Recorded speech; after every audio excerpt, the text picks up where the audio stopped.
One of the first events that we put on here was the Wingman Day, that first month that I was here. And we shut down the flight line and we ran around the flight line. And the one thing that stood out to me was these bright orange shirts. The one thing that really stood out from the bright orange shirts is that when everybody took off, you could see the bright orange pack moving in front of everybody else.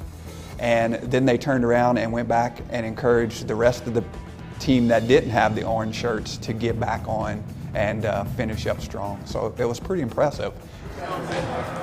99 Club, basically I went to the PTLs of the squadron and we wanted to motivate the rest of the squadron to have just more 90s, and we want one of the highest percentages in the base.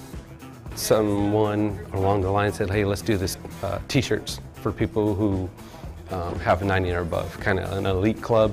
CE always wants to lead from the front, best of the best, so the motivation doesn't come from the top, but it comes from our peers. So if we see one of our fellow staff sergeants, tech sergeants, A1Cs getting that 90, that might motivate more of the squadron to do the same. It feels like anything is possible. To be honest with you, it's corny as it sounds, but coming from somewhere where I didn't even work out before I enlisted to exceeding the standards, it's like an amazing feeling. Coming out of basic, I scored an 86, and every test after that was below a 90. I think my last test before I had my 93 was 89.4, and that was like frustrating, of course, because it's like almost there but not quite there. When Colonel Tonderberg came in and implemented this 90 and above club, it was like, I have to do it. I have to do it for myself. I have to do it for my shop, and very important for me to get that 90. Outside help it does so many things. The one thing that it's hard for you to do by yourself is accountability. On any day, any one of us, anybody on this base can say, I'm too busy for that at any time. But when you have people who are relying on you to be there, to be part of an event, you make the time for it. And that's really what I see that the CE team is helping me do, is make the dedicated time to take care of myself so that I can continue to lead in the wing.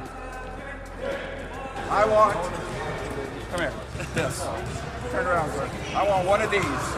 I was told through the rumor that he wanted an orange t-shirt too. The rest of the squadron sees that, wing leadership likes what we're doing too, so that motivates the rest of the squadron. I'm really proud of the program. I hope it keeps going like I said, and I hope one day the entire squadron has all orange t-shirts. Switch. I got to thinking this morning about when I was preparing for PT, is the physical pillar of our resilience. It's the one that builds the other ones. In a PT session, it's probably one of the few times that you get to actively encourage someone. How you doing here, sir? Good, how about yourself? Good. That physical teamwork that's going on in PT session is building the social pillar. So that if an airman has a problem, that if they can do it in this area, it's a pretty good probability that they're going to be able to do it in another environment also. You got all of these voices in your head that says, man, that's a lot, I can't do it anymore, I want to stop. Your PTLs are giving you an environment that's harder than a PT test to wash out that mental voice in your head and give you a new voice that says that you can do this thing that you've practiced. And then lastly, the spiritual. In those PT sessions, sometimes you're calling out to the one that you believe just to help you get through it. Your physical fitness and the pillars that you're trying to strengthen around it can come from that PT session.